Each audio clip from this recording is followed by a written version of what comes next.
Right, folks, how's things? We're back here again for another week. It's certainly hotting up now at this stage.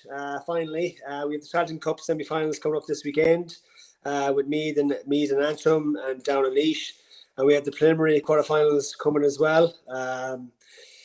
We get on to the Connacht teams, how they, as Stevie would put it, I'll put it myself, shit the load. But we'll Stevie, what's the crack, man? How are you getting on? Not too bad, not too bad. No, it's been a weekend of surprises, I suppose, and it's a big weekend of football. I was looking at the fixtures today. Obviously, the Croke Park have honoured the sort of standalone semi-final on Sunday of the Tailteann Enda, which I think is important. I think it's important, Yeah. It is unfortunate that the other fixtures have fallen on the same weekend. They'll probably dominate the column inches, but it is good that RTE are obviously showing both games free to air, which I think is important.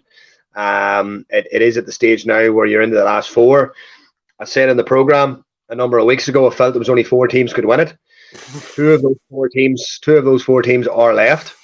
Meath and Down. But look, Laois and Antrim will obviously fear no one, because look, it's been a competition that's probably thrown up a lot of surprises. A couple of weeks ago, Longford played Down off the park in the first half in Newry and could have been out the gate.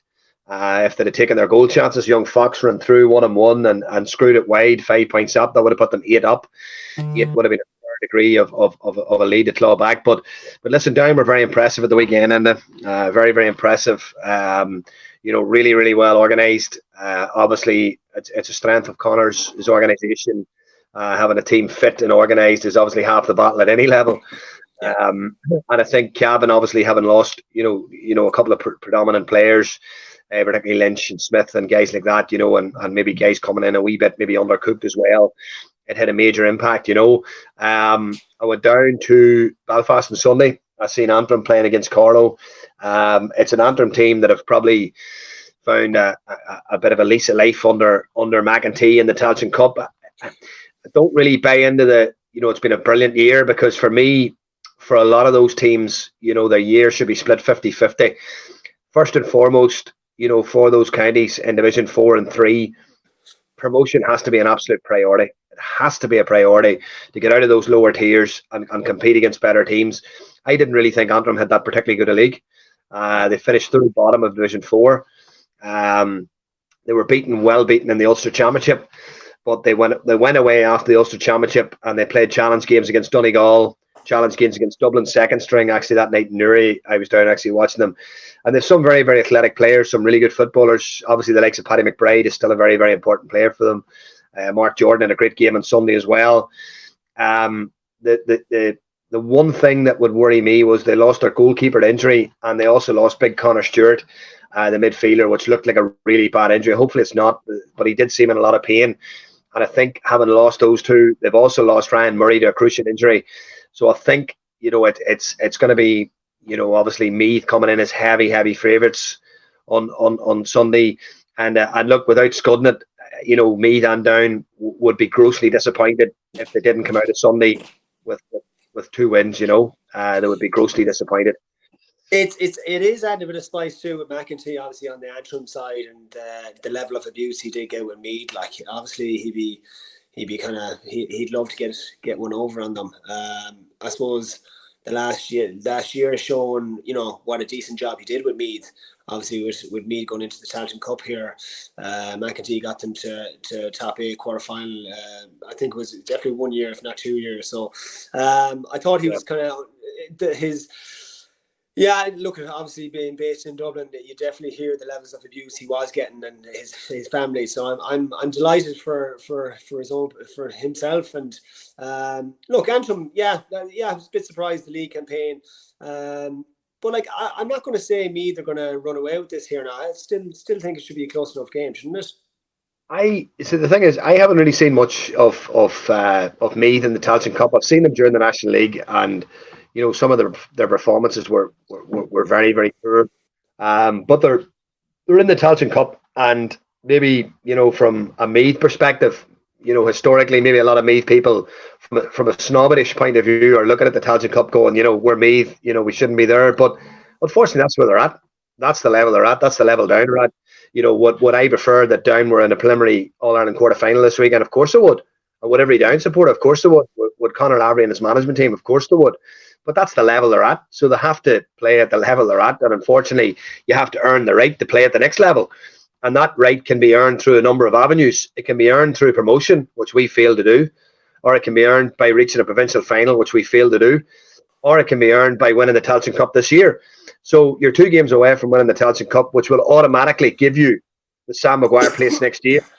And in retrospect, would take a lot of pressure off then the league campaign, and because getting to an Ulster final is very, very difficult for a county like Down. Yeah. Very, very difficult. You need a number of variables to go your way. We've seen how far away we are this year with the hammering we took of Armagh, who ultimately didn't even win Ulster in the end. So we are probably a good bit off contesting Ulster senior titles. That's a factual reality for Down. Down supporters maybe, some Down supporters maybe are a bit what I would probably call delusional at times, where they're still living in that sort of glory of the 90s type thing and the romance and the Down way and stuff. Those days are gone, gone, long gone. So it's back to building from the bottom up. And to be fair to Laverty, he has taken a group of under 20s and took an Ulster title 2 years ago. The likes of Owen Murdoch, Ryan McGill, Paddy McCarthy, Danny McGill. Oisín Savage will come into the reckoning next year. Brilliant, fine footballer, playing really well for his club. He's mixed that group in with a sort of sprinkling of sort of what I would call middle tier lads from their experience point of view. The likes of Pierce Laverty, Dan Guinness, those guys who have been around panels for a while and stuff like that, but who are backbone in this now with a serious degree of pace and athleticism. And then obviously their experienced heads, the likes of Rory Mason, who played on Sunday, Bobo Kane in goals, is in his early 30s as well. And those players are obviously, producing a little bit of experience. Obviously, Niall McParlin's injured. But no, Down are building. They're building okay. And it's going to take a couple of years probably. It's not an easy gig. You talked about the abuse that McEntee gets. I know for Laverty, it's difficult for him because obviously he's so attached to Kilcoo. He's so passionate about his club. Still playing, isn't he? Still playing, which which will probably get spicy as the year goes on. For him, he might need a crash helmet in a few games. I'd say, but on a serious note, the abuse that McEntee got. His family were actually standing beside me on Sunday at the match. I could see them. They were standing. They were very passionate people, obviously, and they were obviously supporting him and supporting Antrim. And people sometimes don't realise, and it is a very, very tough gig, and not everyone wins. And this is the thing. One team will win the Sam Maguire this year, and one team will win the Tailteann Cup, and 30 counties will end up with nothing. So out of 32 counties, there's 30 going to go home with no silverware. And that's important for people to have a bit of perspective. It's important for people to remember the commitment and the dedication that these players put in. And look, I know they're massive rivals of my own county, Armagh, but I was sort of delighted for Kieran McGinney and his management team on Sunday. I thought it was a hugely significant win for them. He's produced and he's developed a really high performance environment there at Armagh. He's got players playing who really want to play for them, and that took time. That took time because they started in Division 3, Enda, and in one of his first couple of years, they were around the bottom of Division 3 after 3 or 4 games, in his first couple of years, and they've come from 3, to 1 now. They've been relegated this year, but they're now contesting at the top table on a regular basis. And listen, that's what it takes. That's what it takes. It takes a sustained period of time. It takes time. That's the big thing, and to make a difference, you need time, and you need a good management team around you, and you need a group of players who are committing for the long term. And listen, it's probably not to be dismissed as well, the importance for these 4 counties to be playing at Croke Park this weekend. The likes of Laois have been there a number of years ago. They were in a Leinster final in 2018. Antrim, I'm not sure the last time Antrim were there, possibly a league final in Division 4. Yeah. Meath have been there quite a bit, but Down haven't been there, in a long time. And a lot of these players haven't been there, and have never played in Croke Park. So it's hugely significant. And that's the only thing that might just factor a little bit more of a balance in these games on Sunday is the Croke Park factor, because it does take time to get used to. And sometimes a lot of players can be overawed with Croke Park, but look, hopefully on Sunday Down will come out the right way in the result. Yeah, so you're going obviously down and Meath obviously for the final there, yeah. Yeah, look, I can't see. I think Laois, even Laois people would be realistic in saying as well that You know, they've probably surpassed their expectations themselves. They didn't get out of Division 4 this year. You know, they could have. They were out of the Tailteann Cup. They were actually out of the Tailteann Cup But four and a London, half yeah. minutes in against London, and London were going through. So, you know, Billy Sheehan, to be fair, I was amazed at how far Laois football had fallen at that stage. You know, and I posed the question, you know, what has sort of happened, Laois? And I know, you know, the likes of Parkinson there, who would follow Laois football closely, would have said, you know, the likes of Begley and Donny Kingston and, you know, and Stephen Attride and these boys. Them boys have all left. You know, Trevor Collins, Graham Brody, huge amount of experience and quality.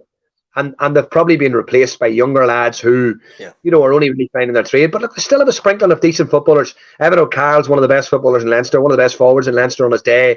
He's a real handful. Paul Kingston's still about.